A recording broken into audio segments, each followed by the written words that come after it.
Hello வணக்கம். நான் உங்க கேபிள் சங்கர். நான் இன்னைக்கு உங்களோட பேச போற படத்தோட பேர் வந்து சின்னர். இந்த சின்னர் படம் வந்து பாத்தீங்கன்னா ஹாலிவுட் படம். ஹாலிவுட் படத்துல வந்து இது வந்து ஒரு செட் ஆஃப் பீப்புள் வந்து பிளாங்க் பேத்தர் 1 அண்ட் 2 டைரக்ட் பண்ண ரியான் கோக்லர் தான் வந்து இந்த படத்தை டைரக்ட் பண்ணியிருக்காரு, எழுதி இயக்கியிருக்காரு அவரு.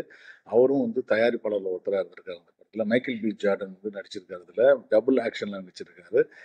1932 இந்த கதை ஆரம்பிக்குது. வேர்ல்டு வார் ஒன்க்கு அப்புறம் வந்து ஸ்மோக் அண்ட் ஸ்டாக்கர் ரெண்டு பேரும் வந்து மிசிசிப்பில ஒரு பெரிய கேங்ஸ்டர்கிட்ட இருந்து கொள்ளையடிச்ச பணத்தை வித்துட்டு அங்க கேங்ஸ்டரோட இருந்திருக்காங்க. அதனால கேங்ஸ்டராக வாழ்ந்துட்டு இருக்கிறவங்க எப்படியாவது வந்து இந்த இடத்துல வந்து சிகாகோல அவுட்ல வந்து ஒரு என்ன சொல்றது அஹ், ஒரு ஒரு பப்பு ஆரம்பிக்கணும், அதுவும் பிளாக்ஸ்க்காக மட்டுமே ஆரம்பிக்கணும் அப்படின்னு சொல்லிட்டு ஒரு தொழிலை செட் பண்றதுக்கு வராங்க. வரும்போதே அவனுடைய கசின் ஒருத்தன் இருக்கான், சாமி அப்படின்னு. அவன் எக்ஸ்ட்ரானரியான கிட்டார் பிளேயர். அவன் அவன் நல்ல சிங்கரும் கூட. அவனை கூப்பிட்டு வராங்க. அவன் இங்க வந்து பார் ஓபன் பண்றாங்க. இது ஒரு ரேசிஸ்டான ஒரு வெள்ளக்காரங்கிட்ட வந்து அவனுடைய ஜூட் பாயிண்ட் கடை ஆரம்பித்து அவனுடைய மில்லை வந்து விலைக்கு வாங்குறாங்க.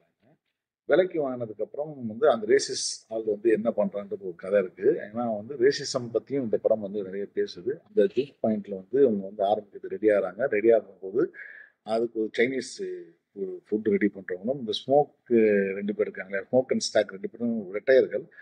அதுல அவனுடைய மனைவி, அப்புறம் வந்து ஒரு சிங்கர், ஒரு பொண்ணு, இந்த ஊர்லயே பெஸ்ட் சிங்கர், அப்புறம் அந்த ஊர்லயே பெஸ்ட் பியானிஸ்ட் ஒருத்தன் இருக்கான், அவனையும் ஒரு பிளாக். இவங்க எல்லாரும் சேர்ந்து வச்சுட்டு அந்த இடத்த வந்து அன்னைக்கு லான்ச்சிங் பார்ட்டி நடக்குது. ஒரு எக்ஸ்ட்ரானரியான பார்ட்டி நடக்குது. ஒரு கட்டத்துக்கு அப்புறம் வந்து இந்த படம் வந்து வேற விதமான ஒரு வேம்பையர் படமா மாறுதுதான் இந்த படத்துடைய மிகப்பெரிய ஹைலைட்டான பாயிண்ட் சொல்லுவோம். ஏன்னா அது வரைக்கும் இந்த படம் போன விஷயமும் அதற்கு அப்புறம் நடந்த விஷயமும் வந்து இந்த படத்துல டோட்டலாவே சேஞ்ச் ஓவர் ஆயிடுது. அதாவது அது என்ன சொல்றது, ஜான்ராவே வந்து சேஞ்ச் ஓவர் ஆயிடுது. ஆரம்பத்துல பார்க்கும்போது பாத்தீங்கன்னா ஒரு கேங்ஸ்டர் மிசிசிப்பில அங்கிருந்து கேங்ஸ்டர் சுட்டும் அந்த காசு எடுத்துட்டு வந்து இங்க சிகாகோல வந்து ஒரு பிளாக்ஸ்க்காக மட்டுமே வந்து ஆரம்பிக்கணும் அப்படின்னும் போது, ஒரு பப் ஆரம்பிக்கணும்னு ஆசைப்படும் போது, அந்த டைம்ல ரேசிஸ்டான ஒரு வெள்ளக்காரன் அட்டேருந்து அந்த சாம்பிள்ல வாங்குறாங்க. அவனுடைய பிரச்சனை ஒன்று இருக்கு. ஸோ ஒடுக்கப்படுற பிளாக் இன மக்களுடைய பிரச்சனைகளையும் அவங்க அந்த மக்கள் பா பார்க்குற பல விஷயங்களையும் வந்து இந்த படம் வந்து நிறைய விஷயம் வந்து ஸ்லோ அண்ட் ஸ்டெடியா பேசிக்கிட்டே இருக்கு இந்த படத்துல.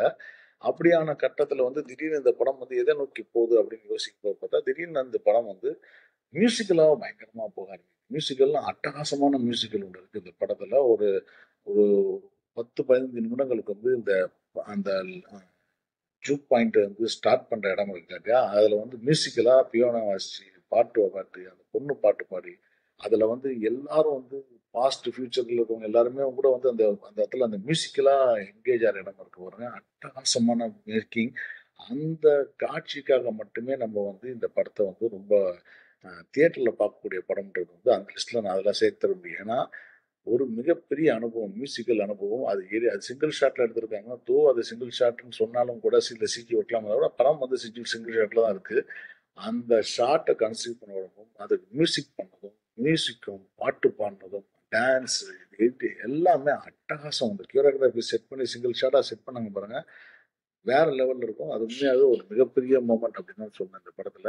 ஸோ இந்த ஒரு கட்டத்துக்கு அப்புறம் இந்த படம் வேம்பயர் படம் ஆனதுக்கு அப்புறம் இந்த வேம்பயர்லயும் வந்து இவங்க வந்து என்ன பண்றாங்கன்னா, அந்த வேம்பயர்லயும் வந்து பாத்தீங்கன்னா அவங்களும் ஒரு மியூசிக்கல் காயர் டீம் மாதிரி இருக்காங்க. இவங்களுக்கு பதிலா அவங்க வந்து ஒரு காயராவே வந்து அவங்க வந்து பண்ற விஷயம் வந்து செம்மையா இருந்துச்சு.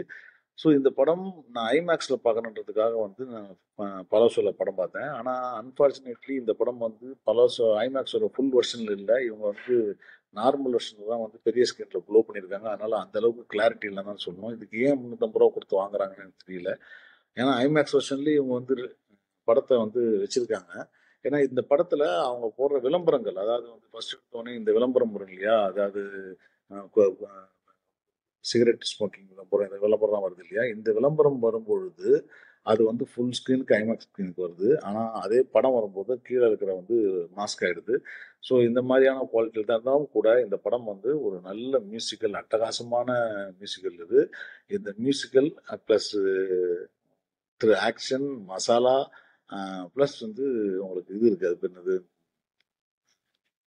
வேம்பயர் படம், இது எல்லாம் சேர்ந்து ஒரு படமா இருந்தபோது படம் ஒரு திருப்திகரமான என்டர்டைன்மெண்ட் படமா இருக்கு. நீங்களும் இந்த படத்தை வந்து தியேட்டர்ல போய் பாருங்க. தியேட்டர்ல பார்த்தா லவ் வெரி வெரி மச். ஏன்னா இந்த தியேட்டர் மூமெண்ட் இந்த படம் வந்து நல்லா இருக்கு. மைக்கேல் பி ஜோர்டனோட சரி, டைரக்ஷனும் சரி ரொம்ப சிறப்பா இருக்குது. பார்த்துட்டு உங்க கருத்து சொல்லுங்க. நன்றி, வணக்கம்.